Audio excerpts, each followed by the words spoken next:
Good afternoon, everybody. Thank you for being with us today. I'm Julie Tolan, and I'm so privileged to be the president of the board of the University Club. Welcome to this really important moment for our city.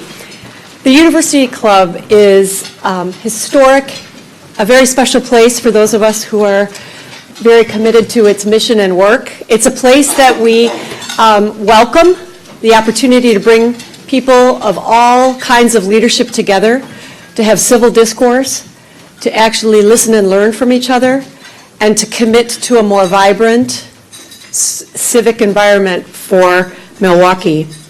The way that we build our businesses, shape our communities, engage in civic conversation is really changing so very rapidly. And as a place that strives to engage with people and create a purpose that is one that is dedicated to a greater good, the University Club really celebrates the building of a stronger Milwaukee. We're committed to innovating ourselves to be relevant, impactful, and evolving with what it means to be a 21st century Milwaukee. We're committed to bringing voices of all kinds together, and that's why it's such a privilege today to host this really important conversation. We're so proud to host the Public Policy's Mayoral Debate this afternoon, and it's now my pleasure to welcome the Public Policy Board Chairman, Andy Schiessel, who will kick us off. Thanks again for being here.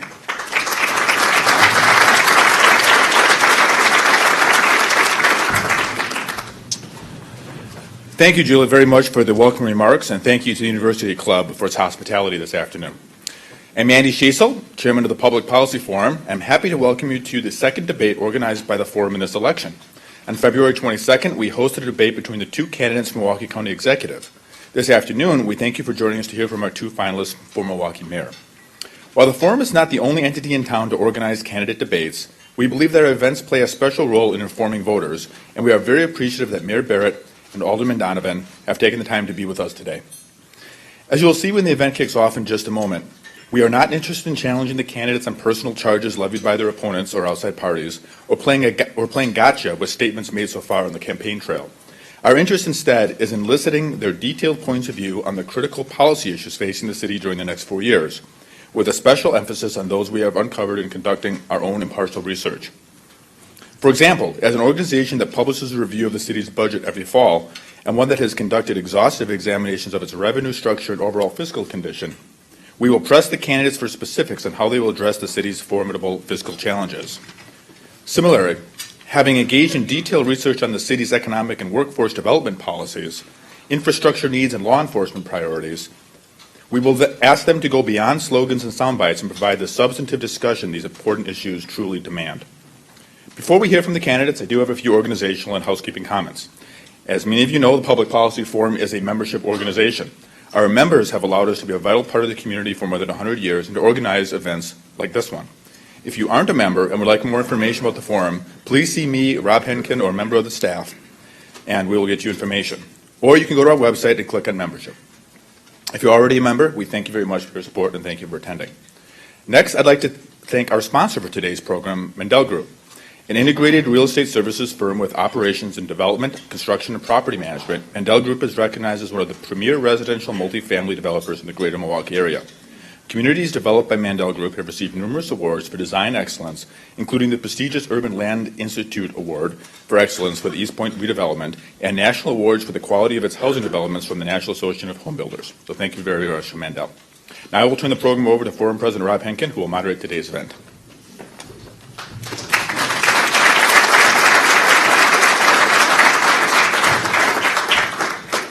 Thank you very much, Andy, and thanks to all of you for being here this afternoon.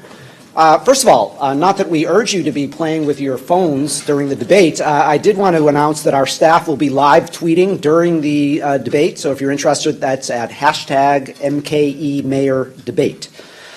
Before asking the candidates to come up to the stage, I did want to review the ground rules very briefly. For the first 40 to 45 minutes, I will ask the candidates questions. I will then ask a few questions submitted by audience members. Now, you may have noticed that there are note cards and pens at your tables. If you have a question that you would like to ask to the candidates, please write out your question. Our staff, seated right to our left, will be collecting the note cards right around 1 o'clock, and then those will be handed to me, and hopefully we will have time for several questions from our audience members. So we will do, again, 40 to 45 minutes of my asking questions, then audience questions, then the final 4 minutes will be allotted for each candidate to make a closing statement of up to 2 minutes apiece. With regard to my questions and the questions from the audience, each candidate will be allowed up to 2 minutes to respond, though we would urge them to be brief if possible so we can cover all of the subject matter at hand. We will also allow 30 seconds for rebuttal by each candidate for each question, and I will have the ability to ask one follow-up question to each candidate based on a response to particular questions. In that instance, 30 seconds also would be allowed for a response. For the candidates, Jeff Schmidt of our staff is keeping his eye on the clock. He has signs, so the two candidates will be able to see when they are approaching and then have exceeded their allotments. We did do a coin toss prior to the debate. That toss was won by Alderman Donovan. He has elected to respond to the first question second. That means that he will respond first in terms of the closing statement. So at this time, I would like to ask Mayor Barrett and Alderman Donovan to please come up to the stage, and we'll get things started.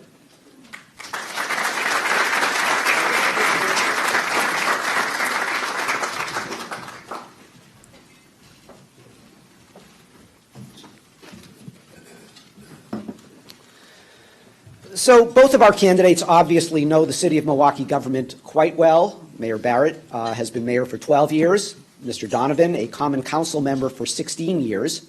So we would obviously expect that each of you has a pretty clear idea about the issues you would immediately tackle if you are reelected or elected in April. To kick things off, please tell us the top 3 priorities that you would pursue in your first 100 days. We have Mayor Barrett going first. Well, first, let me thank the Public Policy Forum and Rob for hosting us today. It's great to be back here today. What I'm going to tackle right away are three issues that I think are really important to the city. First is Century City. For those of you who are familiar with Century City, it's the area of the city, the old A.O. Smith site on 35th and Capitol. It goes a little bit south of there and east of there. There's a brand new building that the city has just completed on 31st and Capitol. But we've been successful in our work in Menominee Valley. We're continuing to find success in the water area of the city. We're continuing to find success in the Pabst area of the city. But the Century City is one that we're going to put a lot of effort in to make sure that we're getting jobs closest to the people who need the jobs. Second, and people in this room can expect phone calls from me, I'm going to continue to push for my summer Earn and Learn program because I think that we as adults have a moral obligation to create hope and opportunity in the lives of young people. And every single person in this room can remember their first job. And I want to make sure that we're giving the young people in this community a chance to do that as well. Third, I'm going to continue to focus on the fiscal stability of this community. Just yesterday, and I'll talk about this more, it was announced that Chicago's borrowing $220 million to make its pension payments. We are in the course of putting our budget together for the fall. The city of Milwaukee will not be borrowing $220 million to make its pension payments. And that's because of the strong stewardship, fiscal stewardship we've had over the last 12 years. Thank you, Mayor. Alderman Donovan. I think the 3 major issues as I see it impacting Milwaukee, first and foremost, public safety, second of all, jobs, third, education. Those are the 3 major concerns that I think are impacting Milwaukee and, quite frankly, are the major role of local government to address those things. And it concerns me that over the years we have not at all effectively dealt with our safety concerns. We have some horrendous statistics that I don't need to bore all you with, but over the mayor's tenure, sadly, violent crime has gone up 99% in those 12 years. Right here in the city of Milwaukee, we are now ranked from 20th to now 5th in by the FBI. It's the 5th most violent city in America. That concerns me. So that, number one, has to be a priority, because without safety, folks, nothing else truly positive can occur. Just nothing.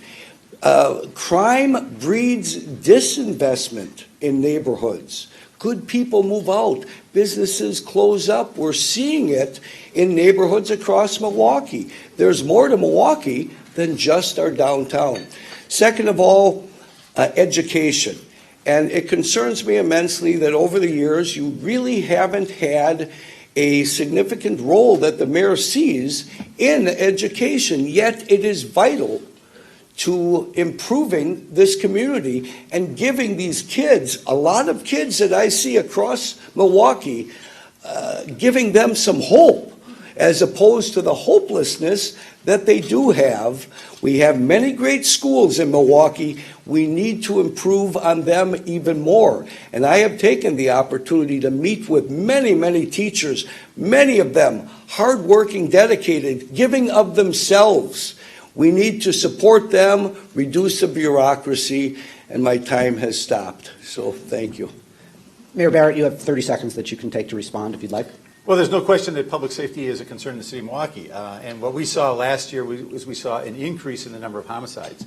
But prior to that year, we had 4 of the 6 lowest homicide years that we saw in this city in a generation. 4 of the 6 lowest homicide years. There's a problem with guns, and this is an area where we disagree. I think that there has to be reasonable gun measures in place, and we haven't had help from the legislature, and we certainly haven't had help from the Alderman in making sure that we're keeping the guns out of the hands of criminals and others who should not have them. Alderman Donovan, you have 30 seconds. Well, I can't be expected as one alderman to have the authority and influence and impact that the mayor has. If that's his major issue, he ought to be able to advance that cause and not have to depend on an alderman to help him out. I would agree with him. Yeah, public safety is important, and it saddens me that we see really no plan, folks, to address that issue. None whatsoever. We hear a lot of talk, but nothing when it comes to results. So let's stick on this issue of crime for just a moment. It's obviously a central issue in this campaign. Alderman Donovan, you of course have contended that the city isn't safe. You say that you do have a plan that involves hiring a couple of hundred at least extra police officers. You've talked about reinstituting the Milwaukee Police Department's gang squad and its vice division. My question for you is twofold. Where are you going to come up with the dollars to implement measures like that? And why do you think that increasing police presence on the streets is an effective means of reducing the violent crime rate? Well, let me take the second point first. It's critical, as I see it, to have officers on beats and bicycles patrolling the neighborhoods and getting to know the very people that they're protecting, and vice versa. I might add, there's absolutely no better way to improve police-community relations than with beat cops. I am simply proposing that we get back to the same level of officers this city enjoyed when Ed Flynn first came here in 2008. Over that period of time, we've reduced by hundreds those positions. You've got to have the boots on the street to restore order and stability to our neighborhoods. Second of all, how would we pay for it? Well, I will simply say this. We have a $1.5 billion budget. That's $1,500 million. If we can't find the extra 15 to pay for those 200 additional cops, it obviously is not a priority. But I will also say this. We have an obligation to look at every possible way that we can fund the priorities that are critical to moving this city forward. I happen to believe our city government is way too top-heavy in upper management and middle management. That needs to be looked at. Second of all, does it make sense for this community? Think about it. Does it make sense for us as a community to fund essentially three public safety academies, one for the police, one for the Sheriff's Department, and a third MATC? Could we not perhaps consolidate those services, make the best academy in America by pooling those sources and therefore saving some money? Thirdly, I would argue this, folks. MPS spend $16 million a year on safety in their schools. And invariably, whenever there's a problem, they call the police. I'm sorry, I'm stopping, but yeah, okay. Mayor Barrett. I'd like to go on. You can't answer some of these things in 2 minutes, folks, Well, but we're we'll gonna do spend- the best we can. And we're going Yeah. to spend some more time on the crime issue as well. But let me turn it over now to Mayor Barrett. You already mentioned that you are obviously concerned about gun control laws. But another point you've made over the past couple of weeks is you've voiced some frustration with the juvenile justice system, saying that repeat offenders are responsible for many of the city's auto thefts and carjackings. I'm wondering, how do you plan to work with the county and the courts to address that issue if you're reelected? Well, here's the issue. We have seen an increase in the number of car thefts, but the city of Milwaukee Police has done a phenomenal job, The increases in arrests by our city police department is 300% over the last 5 years, 300% increase in arresting people who are stealing cars. That's not where the problem is. What I've worked on, and not just rhetoric, I've worked with the district attorney, the chief judge, the chief juvenile court judge, state probation and parole, county probation and parole, the county executive, because there's a criminal justice system here. And my argument is, look, I understand if someone steals a car once, you can make the argument it's a joyride. Second time, if there's no gun involved, you can even say it then. But when you get to the third time, there has to be consequences. I'm not saying you send them to Lincoln Hills because that has issues. But there has to be consequences if someone is out there stealing a car a third time. I'm not seeing that right now, and we are working, and Alderman Murphy is here, and he's worked with the district attorney as well.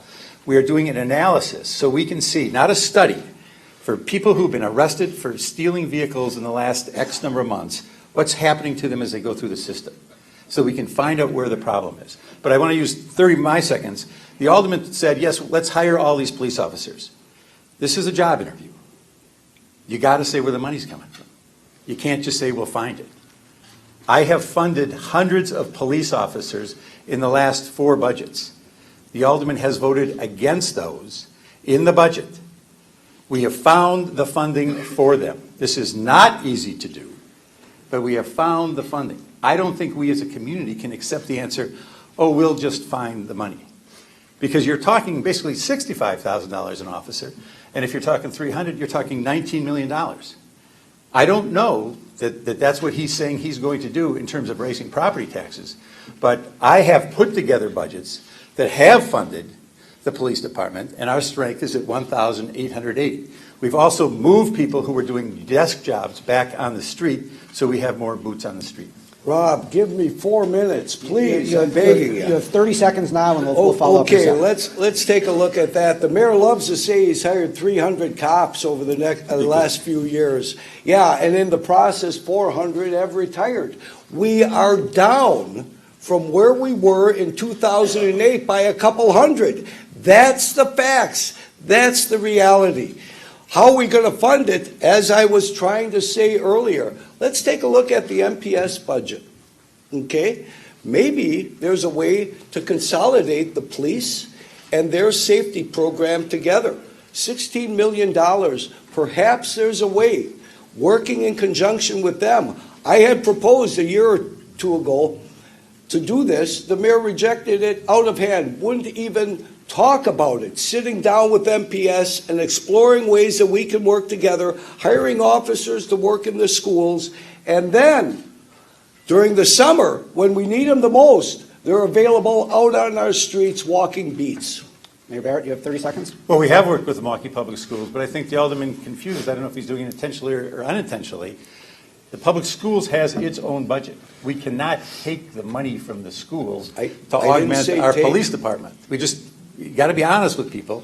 That's a completely different government structure, and you know that.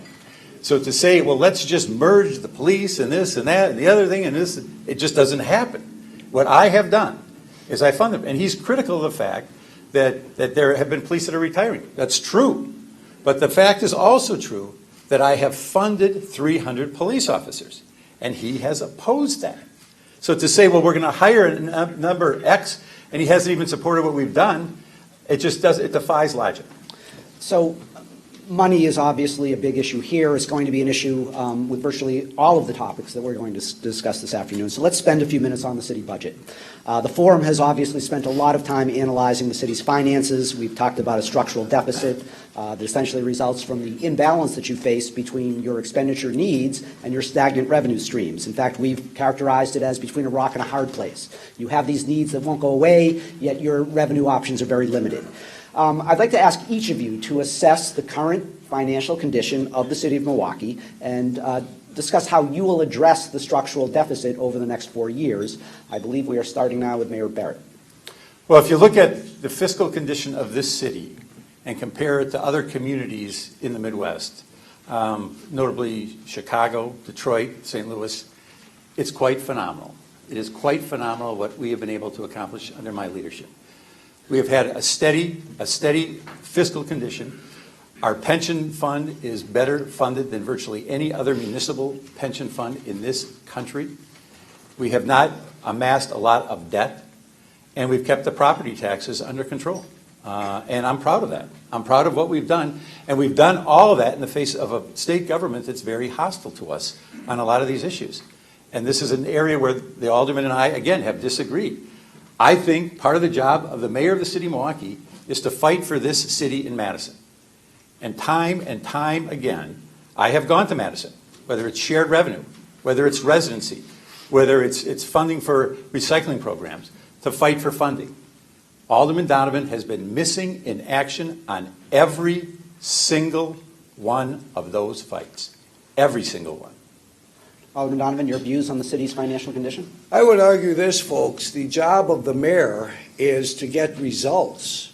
How you go about results or getting those results is perhaps where Tom and I differ. Tom likes to project an image that he's fighting Madison. Well, he is fighting Madison. He's fighting with the governor. It's gotten to the point, and the legislature, I might add, has gotten to the point where we've got gridlock. We've got gridlock because of the hyper-partisan nature of how he conducts his affairs as mayor. I shouldn't have to remind anyone that this position is a nonpartisan position. It was designed that way many years ago so that our mayors and aldermen and so on can work with both parties for the betterment of this community.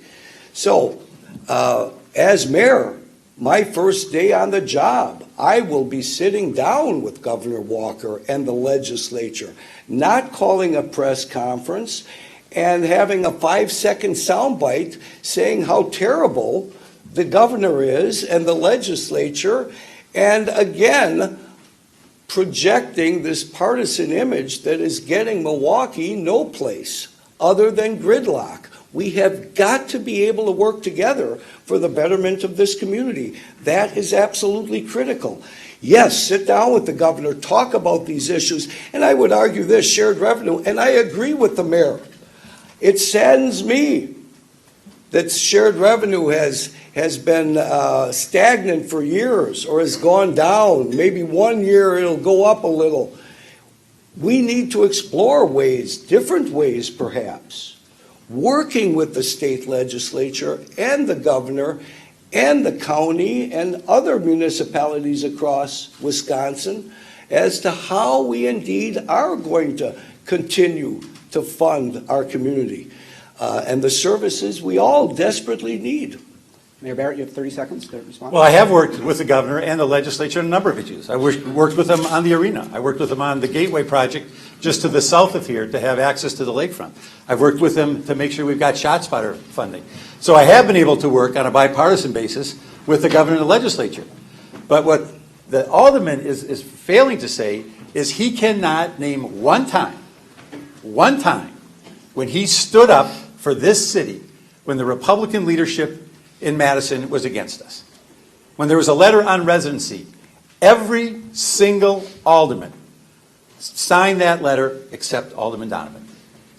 Completely missing in action on these issues that are critical to the people of this city. Alderman Donovan, you have 30 seconds. Well, I'll quickly respond to the mayor loves to attack me on residency. I will say this, folks, I have never had a problem in my entire career as a city employee and an elected official in residency. Having said that, the law was changed. Now, the mayor chooses to make a huge fight over this issue when, I will be honest with you, my interest is creating the city that people want to live in as opposed to being forced to live in. So while I never opposed residency, this gentleman missed an opportunity a long time ago when he told the unions that he would refuse to sit down with them. He should have realized, as has been the case in most every other major city in America, residency or that fight was coming. He could have negotiated and we could have received something in return instead of a change in the law, and now it's tied up in courts. So let's stick on financial issues. We found some common ground here. Both of you agree that shared revenue needs to be enhanced. The problem with that is I've lived here now 21 years, and mayors have been saying that at least since the mid-'90s and before. And in fact, the shared revenue stream has been stagnant, is down dramatically when taking into account inflation. So assuming that dynamic is not going to change, what else are our options on the revenue front? What do you believe is the appropriate balance in terms of property tax increases and fee increases? And to what extent do we need to use the revenue side of the structural deficit equation to try to get the city's finances in order? So I'll start with you, Alderman Donovan. Well, I think, folks, there are ample opportunities that really have not been exploited nearly enough. Opportunities to work hand in hand with some of our suburban counterparts, certainly with the county, in sharing resources, in perhaps consolidating and merging efforts. Those talks need to go beyond talk. They haven't even gotten to the talking stage. We are a city that loves to meet. I will tell you that. There are meetings, there are studies on a variety of things, but when it comes to real action, that's where we fall down on the job. As an example, look at the Kettle Commission. Going back 30 years, an excellent proposal that does nothing but sit on the shelf, yet they were proposing even back then how counties and cities, municipalities, and the state could work together in sharing our resources, all to the betterment, I might add, and benefit of our taxpayers. Being more productive, does it make sense if we have 19 commissioners of public works in Milwaukee County? Does it make sense perhaps that we have 19 or 20 purchasing directors for all of these municipalities? Could we perhaps merge and consolidate some of those things and in the process create a leaner, much more effective city government at less cost to the taxpayers? I might add, while the mayor has done a great job with property taxes, or a reasonable job given our challenges, he's also increased our fees by 164%. So, and you can't even deduct that if you itemize on your taxes. What's wrong with proposing legislation to at least allow people to do that? Mayor Barrett? Well, let me talk about consolidation, because I don't know if Alderman served in city government longer than I have, so he might not be aware of some of the things that have been going on over the last 12 years. But just in the last year or two, we reached a landmark agreement with Waukesha County. The city of Milwaukee and Waukesha County are now doing their recycling together. It's occurring right in the Menominee Valley. And as I said at the press conference with the county executive from Waukesha County, all we are saying is give peace a chance, that we can work together. And we did work together, just as we've worked with the Milwaukee Public Schools, as we've worked with Milwaukee County to consolidate our 911 service. So we've done that. But we've done even more remarkable things. If you look at John Turinas' blog just in the last week, and John writes a lot about healthcare, he singles out the city of Milwaukee and the job that we have done under my leadership in keeping our healthcare costs flat over the past 5 years. Not minimal increases, flat over the last 5 years. And we've done so because Mike Brady has worked well with the council, the leadership of the council, to make sure that we are making smart decisions. We became self-insured And we did that. We made changes in workman's comp to do that. So we're finding the efficiencies there. But I agree with your underlying sentiment, Rob, that we do not have the fiscal wherewithal moving forward to do this without additional revenue. Now, I will say this. I don't know how much time I have here. That's one of the reasons, and the Alderman has attacked me a lot. Somehow, I never thought that having record development in the downtown area of the city of Milwaukee would be a bad thing. But the Alderman has characterized that as a bad thing. This downtown of the city of Milwaukee is 3.2% of the land mass of this city, 3.2%. Yet it constitutes 18.6% of the tax revenue. So you have to have a healthy heart of the city. It has to be healthy. And I'm proud that you see cranes. I'm proud that you're seeing construction going south on First Street, 3 major constructions before you get to Greenfield Avenue. That's good, and I'm proud of that. Alderman Donovan? Well, the mayor is certainly mischaracterizing my position. I'm all for and wholeheartedly support the downtown improvements that are going on. Yes, I wish there were even more, absent the streetcar, which I think is, and it's amazing to me that all this development has gone on without the streetcar. Doesn't that tell you something? Having said that, there's more to Milwaukee than just the downtown. And while we all want a vibrant, exciting, energetic, prosperous downtown, we also want the same for our neighborhoods. And therein lies the problem, because that's where most of our constituents, our residents do their living and shopping and so on. And those are the issues, the crime, the deterioration that continues, really absent any kind of plan to deal with that. So it's my hope that downtown development can continue, but also that we can bring those developments to other neighborhoods across the city. Mayor Barrett, you have 30 seconds. So this is where the irony comes in. The Alderman has supported the tax incremental finance districts that we have for a lot of the major projects downtown, yet he criticizes them. But what he's voted against are the annual budgets. The annual budgets is where I have inserted over $30 million over the last 3 years to deal with the foreclosing crisis. He votes no. It's where we put $20 million for neighborhood libraries. He votes no. So that is where the money is for the neighborhoods. And that's where he's voting no. And still he criticizes us for not putting the dollars in there, but that is where we're putting the resources through that annual budget. Again, I'm proud of the fact that we, as a city, even though the state wouldn't help us, and Bob doesn't want me to criticize the state, but the state kept $25 million that should have come here for foreclosures. You're damn right I'm going to talk about that, because it was wrong. So that's a good segue. I wanted to ask you a question about tax incremental financing. Can I answer just quickly on I'll give you 30 seconds, and I'll give the mayor 30 seconds to respond to you. I will simply say this, folks. I voted against those budgets. The mayor claims it's because I didn't support more police. That's absurd.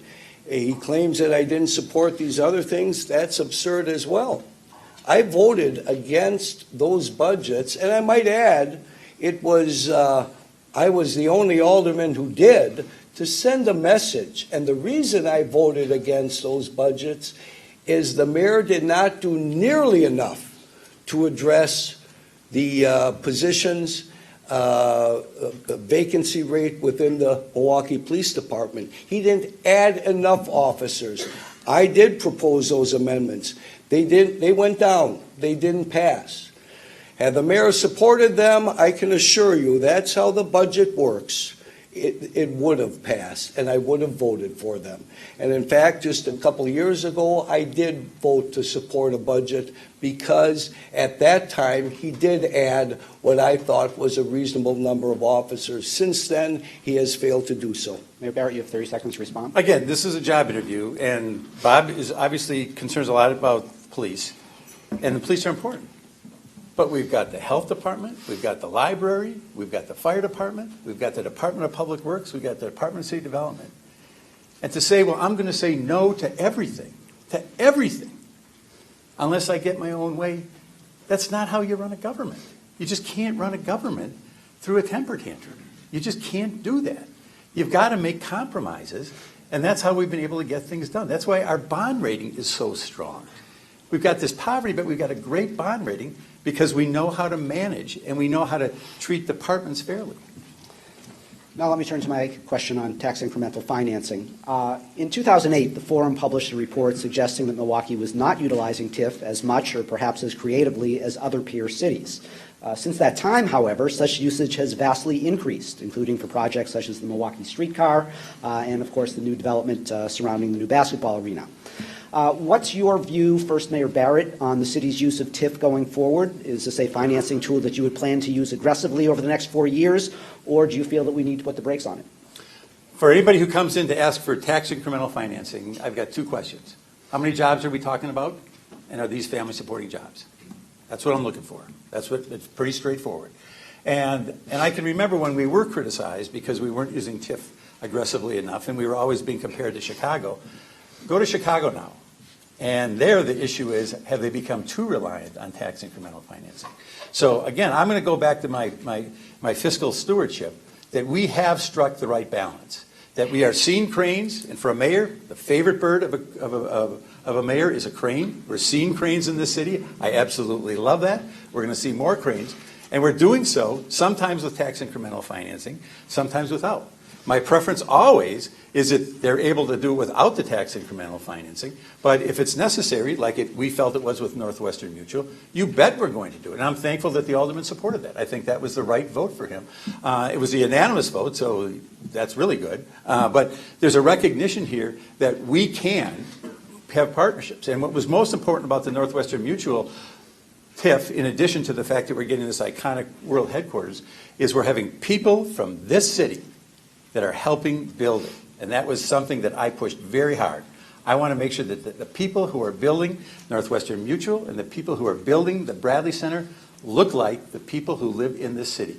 Because we have to have more jobs in the neighborhoods. And that is something the tax incremental financing districts are allowing us to do.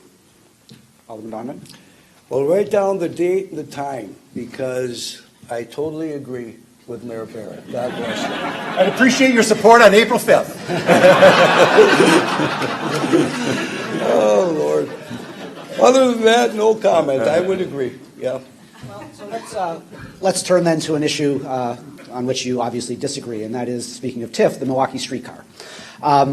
So, Alderman Donovan, first of all, I want to ask you, please explain to us your position on the streetcar, why you think it's a bad idea for the city, and also, would you try to put a stop to it if elected mayor, or is it too late?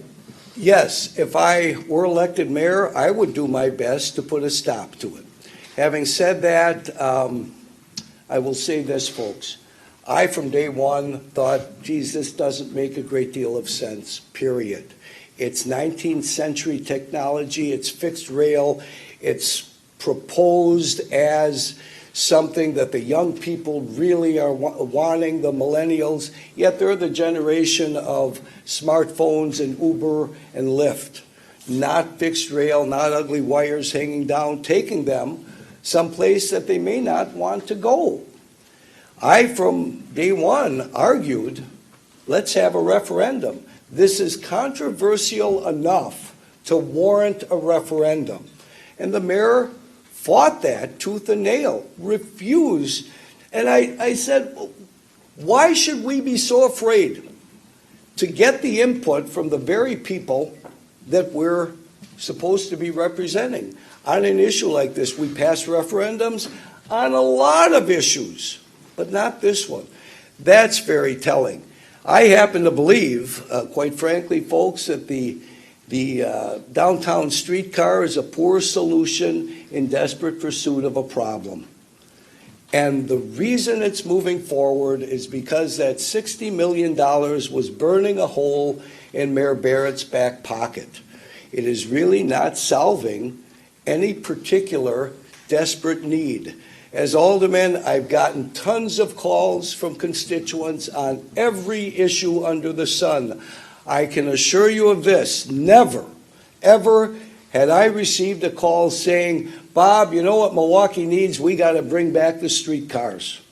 Never.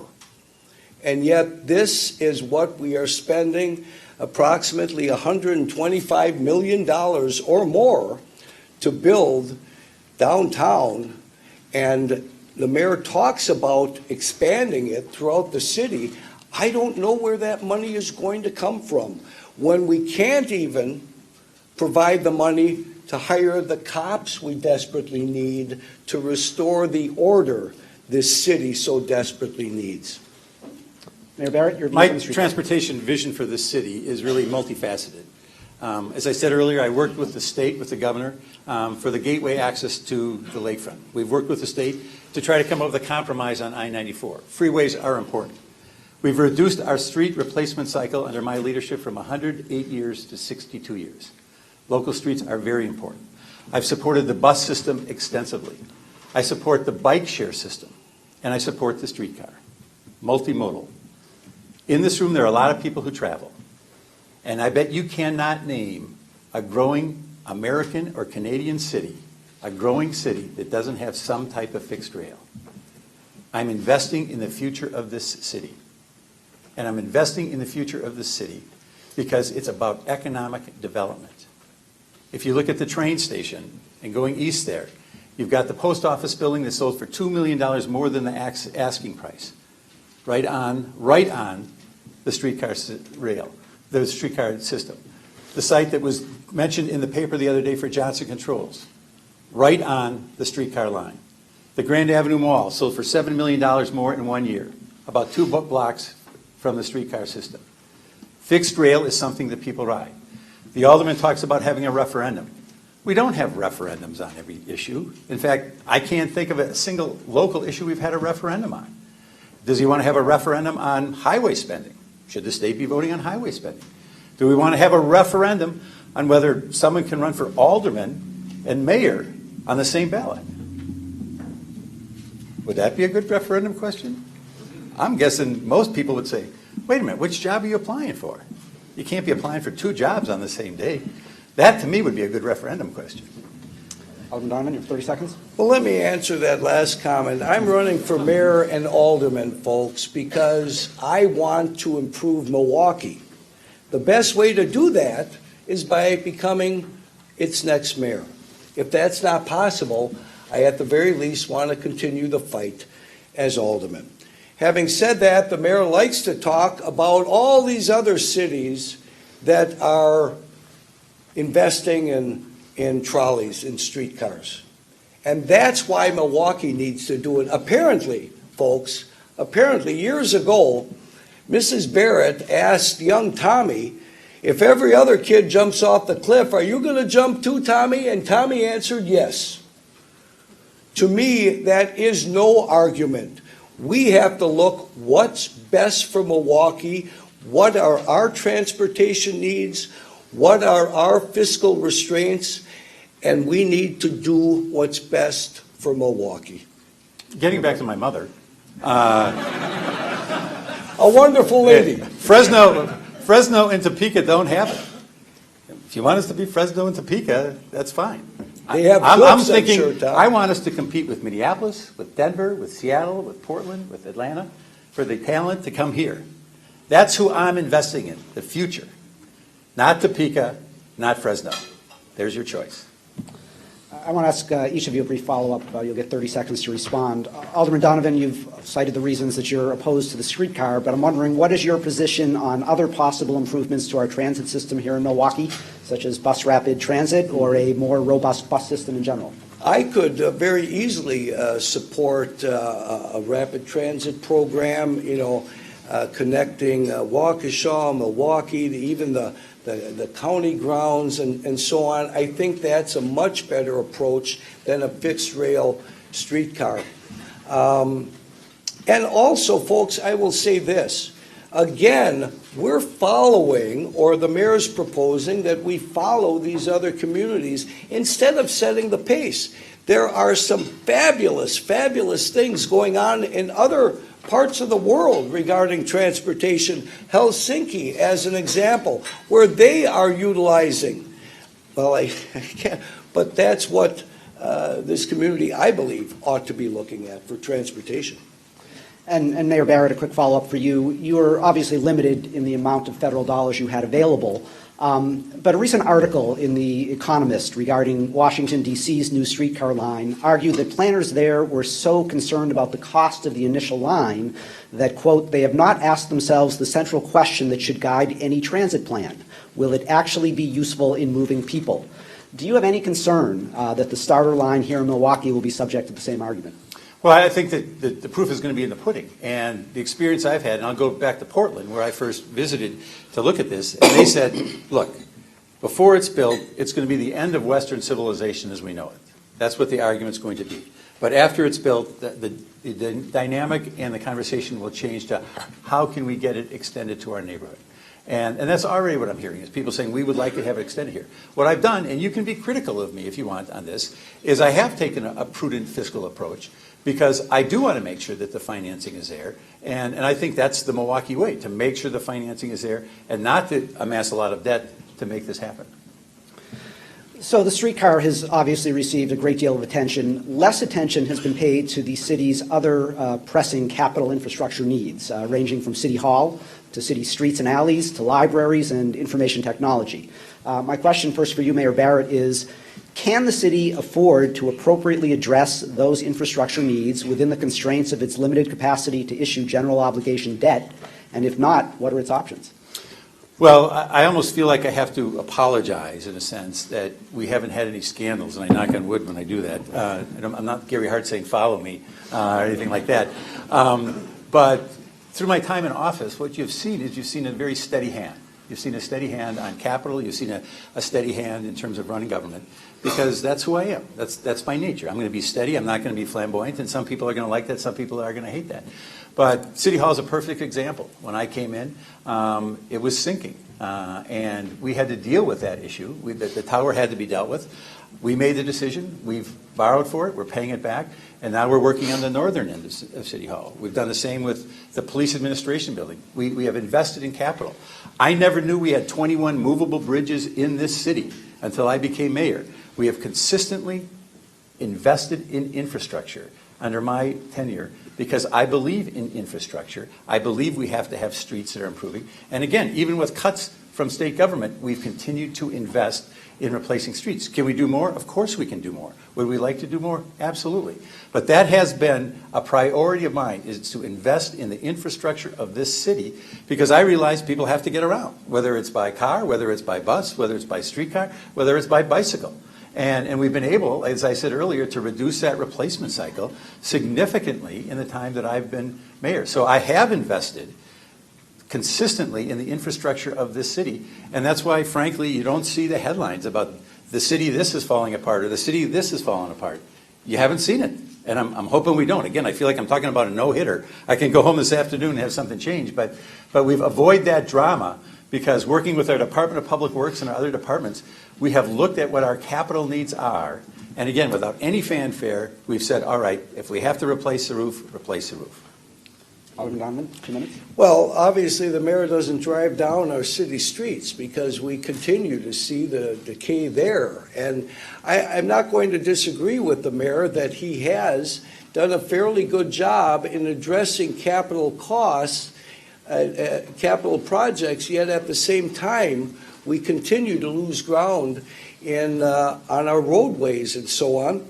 And again, I return to this argument that Milwaukee, other municipalities across Wisconsin need to meet with the governor and the state legislature to work out ways and explore ways that we can better fund local government, because the status quo is not getting it done.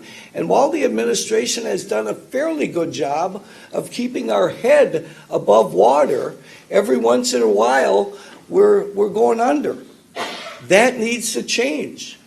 And there needs to be a plan offered by this administration, and he's had 12 years to offer that, to take Milwaukee to the next level and other municipalities.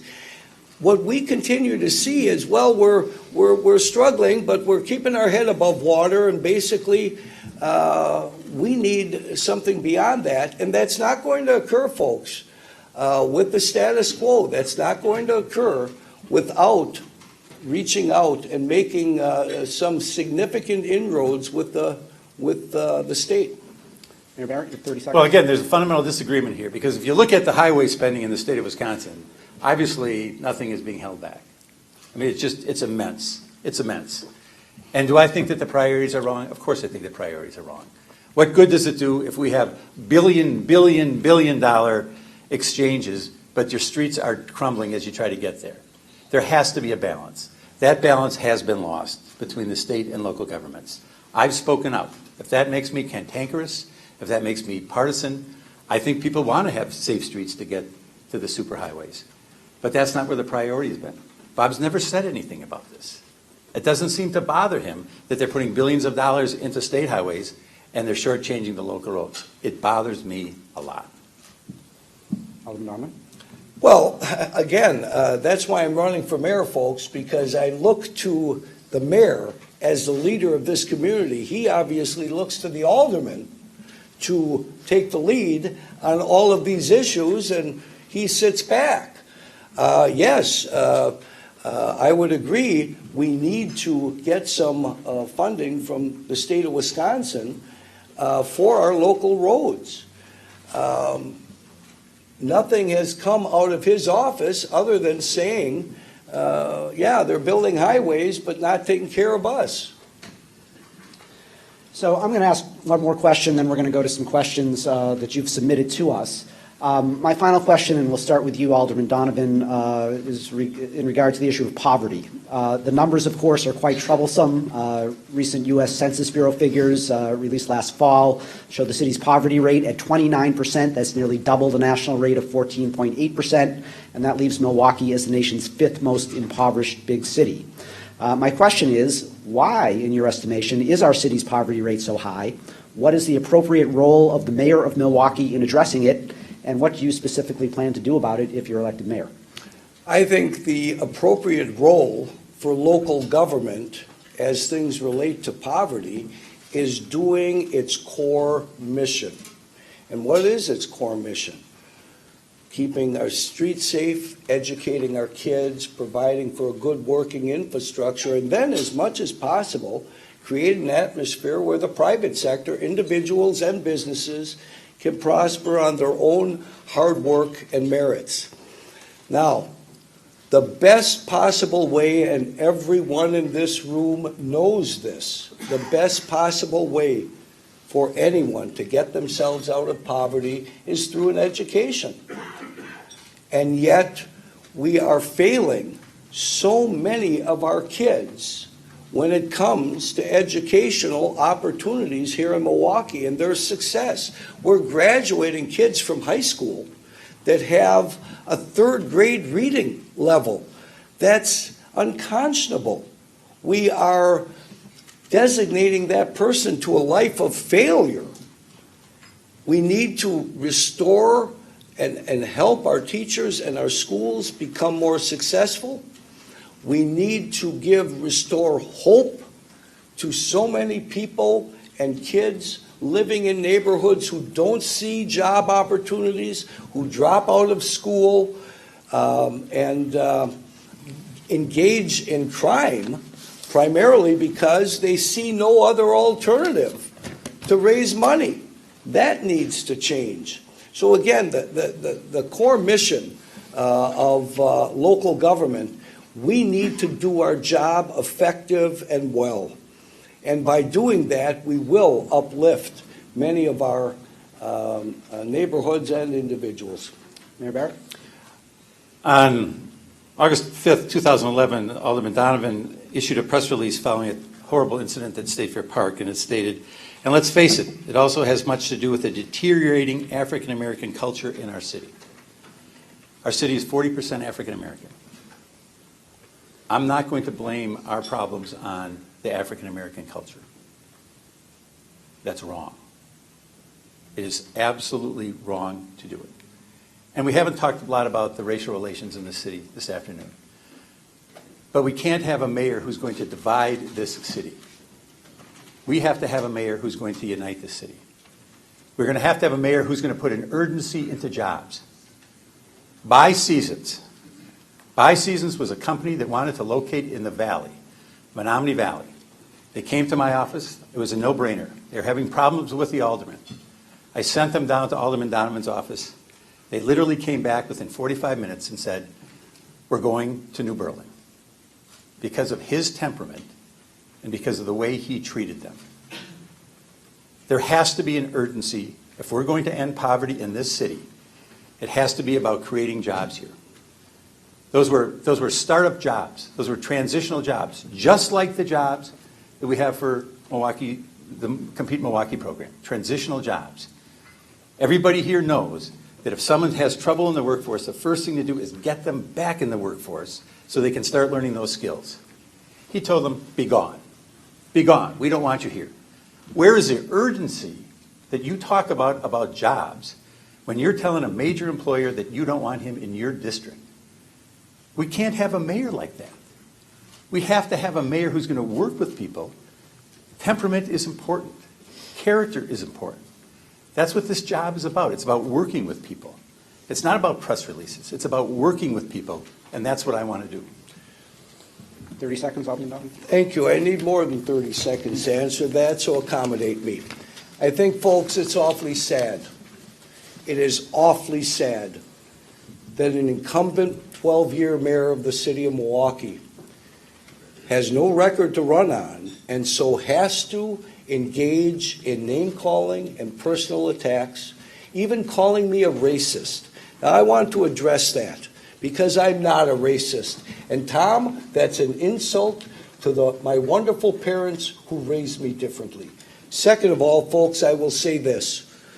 Talk to anyone who knows me. I am not a racist. I am passionate. I fight for my constituents. I am not a racist. For me to even have to defend myself on this sickens me. Thirdly, I represent a district. We're going to give you 30 more seconds, then Mayor, you'll have 1 minute. I represent, I need more. I'm sorry, this is important. I represent a district that's 75% minority, and I'm repeatedly reelected.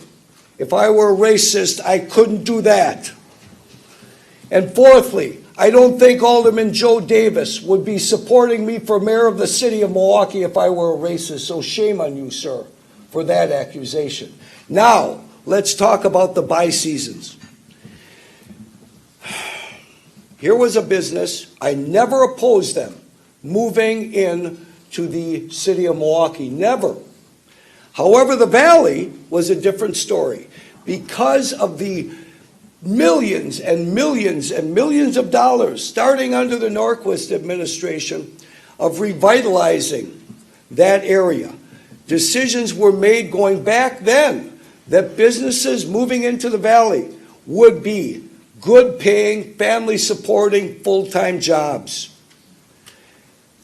Representatives from the Department of City Development who work directly day in and day out on Valley projects were advising me that it was not a good fit for the Valley. These were $8 an hour, part-time, seasonal jobs. Incidentally, they would have taken up huge tracts of land that are now, I might add, every one of them filled in with good, full-time, family-supporting jobs. And finally, I will say this, and he never mentions it.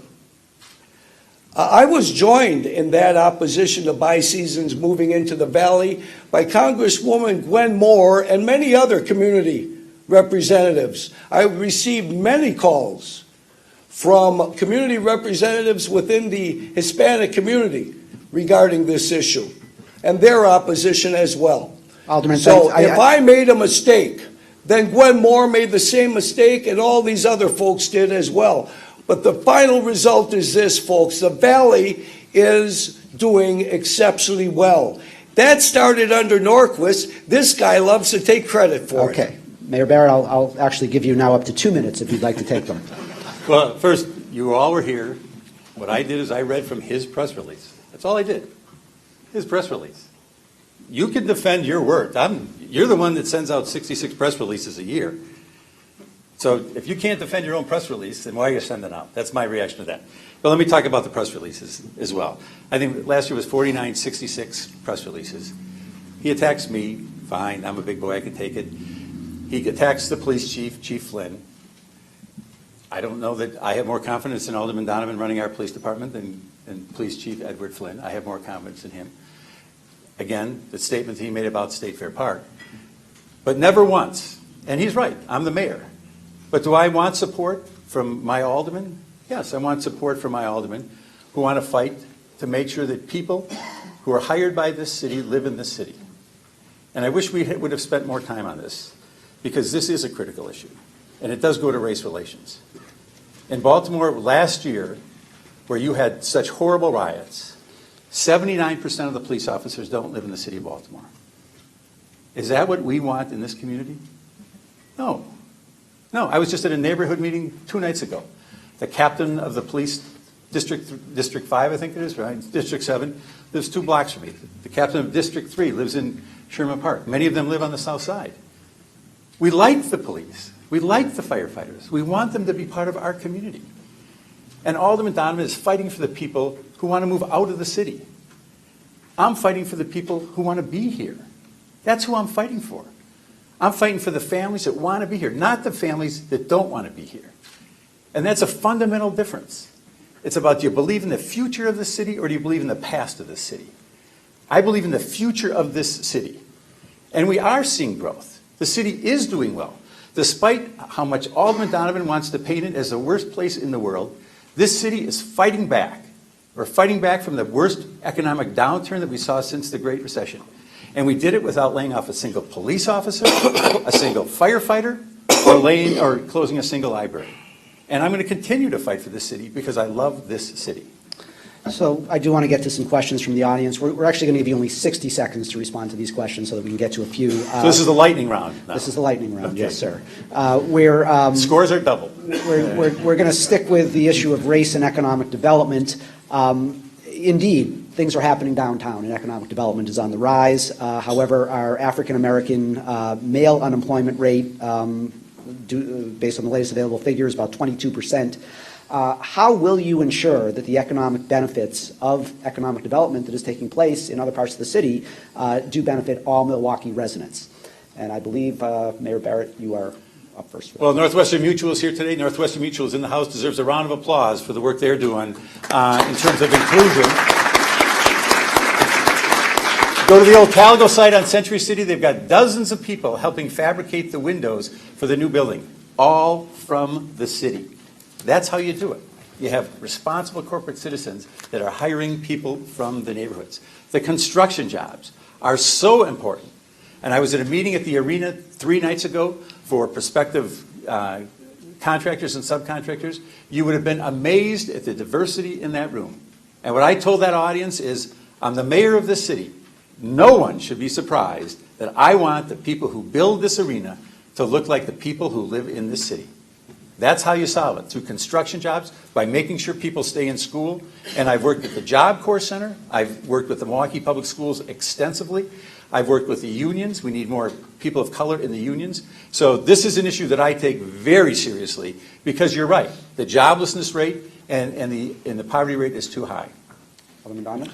You know, again, I would argue, Mayor talks about Century City, yet really it's pretty much an empty location. Certainly it's important. We want to have young people learn the construction trades. That's very important, and get them working on some of these construction jobs. But we also need to attract manufacturing back to the city and have those skilled workers available. We need to have a much more cooperative effort between the mayor's office, MPS, MATC, the county, the state, the federal government when it comes to job training. All of these entities need to be brought together. We oftentimes find ourselves in a situation where we've got this program or that program, a lot of disjointed efforts in trying to get things done. And we've got 10 agencies working on these things, and then yet at the same time, we're not able to move forward and get the welders that some company may desperately need. Thank you. Next question. We are competing for talent in cities across the country. What is your plan to attract and retain our future workforce? Alderman Donovan? Well, certainly I think it's important to keep working with our schools, our universities. We've got some great universities here in Milwaukee. We need to have a cooperative effort with them to ensure that their graduates perhaps get the first shot at a lot of the jobs that are available in the community. Again, by building and creating an atmosphere where businesses come in, an exciting atmosphere, minus the streetcar, an exciting atmosphere that will attract young people to Milwaukee. Milwaukee has so many great amenities. We sit on the shores of one of the world's greatest natural resources, Summerfest, all the ethnic festivals. We're a major league city. It's a real plus that the arena is being built and the Bucks are going to stay here. The Brewers, all of those positives.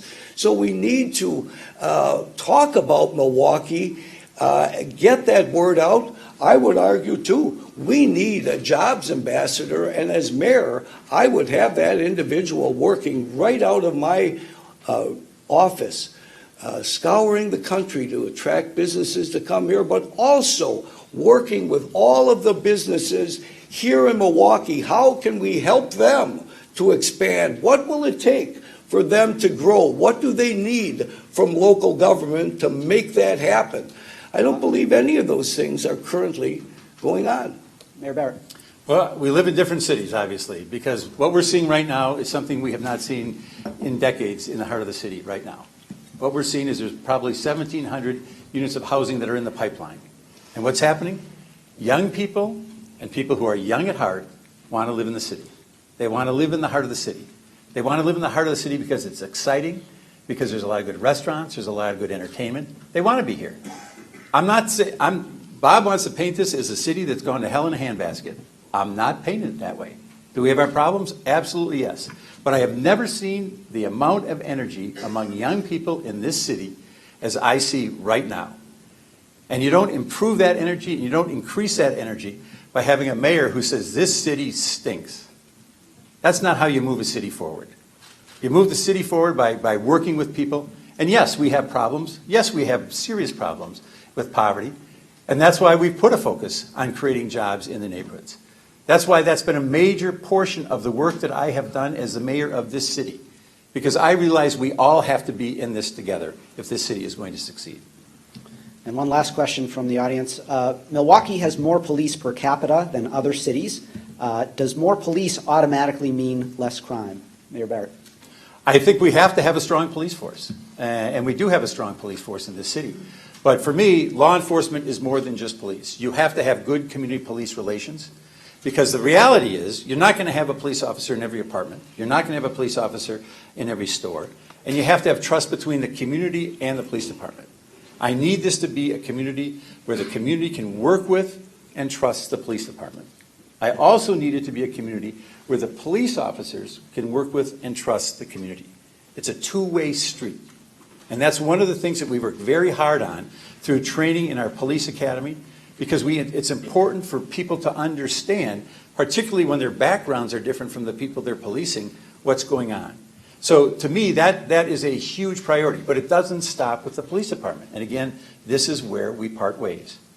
I have put amazing effort in the Earn and Learn program, because every single person in this room remembers their first job.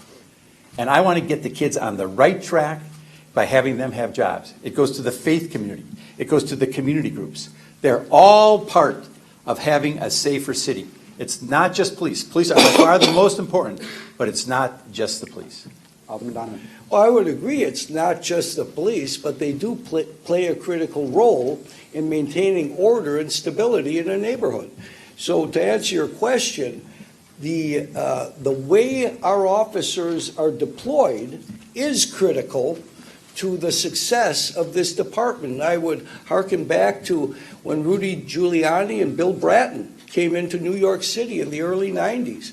They had a homicide rate roughly 2,400 a year. Last year, it was a little over 400. That all started under the Bratton and Giuliani efforts. So they had a surge of officers. They went up over 42,000 officers. They're back down now. They're able to maintain that good level. They're back down to around 35,000. Having said that, I'm a big believer in foot and bicycle patrol, as I have said earlier. You can't do that without having the resources. Officers getting to know the people that they're protecting and vice versa. And also, we do desperately need to restore our detective bureau. We have gone from a 90% clearance rate on homicides to 50 or 60%. That means murderers continue to walk our streets, not being apprehended and facing charges. Our gang squad, our vice squad, all of these things. Milwaukee is one of the top leaders in the nation when it comes to human trafficking. We don't even have a vice squad anymore to deal with that. What's wrong with that scenario, folks? Thank you, Alderman. So we've concluded. I do want to allow time for some closing statements. So based on the opening coin toss, Alderman Donovan will go first. You have 2 minutes for a closing statement. Well, folks, I will say this. I firmly believe Milwaukee cannot stand 4 more years of a caretaker mayor. With all due respect, that's what he has been for the last 12 years. He is holding a position I don't believe he ever wanted in the first place, and has always had his eyes on the governor's mansion. Having said that, the bottom line is this. I don't believe the mayor has given us any reason whatsoever to assume the next 4 years will be any better than his last 12. So, come April 5th, Milwaukee reaches a crossroads. We have a decision to make. Do we continue to follow the failed old policies and empty promises of the past? Or do we embrace the future with commitment and vigor and vitality and energy? The energy that's been lacking, the urgency that's been lacking for far too long. The choice is up to each of us. So I'm urging the citizens of Milwaukee to think and pray and make that choice a good one. Make that choice the right one. Thank you. Mayor Barrett, 2 minutes. We all know that there's too much poverty in the city. But the good news is there are more Milwaukee residents who are working right now than at any point since 2001. More Milwaukee residents are working now than at any point since 2001. That's not a city going to hell in a handbasket. We just wanted a competition, a national competition, to see which city could do the best job in making sure people have health insurance. That's part about the dignity of work. You have to have a job, you have to have decent wages, you have to have health insurance. That's what I've fought for, and that's what I'm going to continue to fight for in this city. I love this city. I absolutely love the city, and I love this job. I swear more than I used to, but I think that's a function of age. And every day I get up to see what I can do to make this a better city. And do we have problems? Of course we have problems. Every city has problems. But are we fighting back? You bet we're fighting back. And I'm going to fight for this city. You want to have a mayor who's going to fight for the city. Not a mayor who's going to send out 66 press releases, but never say a word about state government. Alderman Donovan has worked in City Hall longer than I have. We both ran for office the same year, 1982. You ran as a Republican, I ran as a Democrat. Big deal. His career goes back to 1982. My career goes back to 1982. The difference is I like to work with people. I like to get things done. I believe character matters. I believe temperament matters. I think you want to have a mayor who can work with people to get things done. That's what I have done, and that's what I want to continue to do. And that's why I ask you for your support on April 5th. Thank you very much. Thank you. Can we have a round of applause for both candidates, please? All right, there we go. It's a wrap. It's a wrap.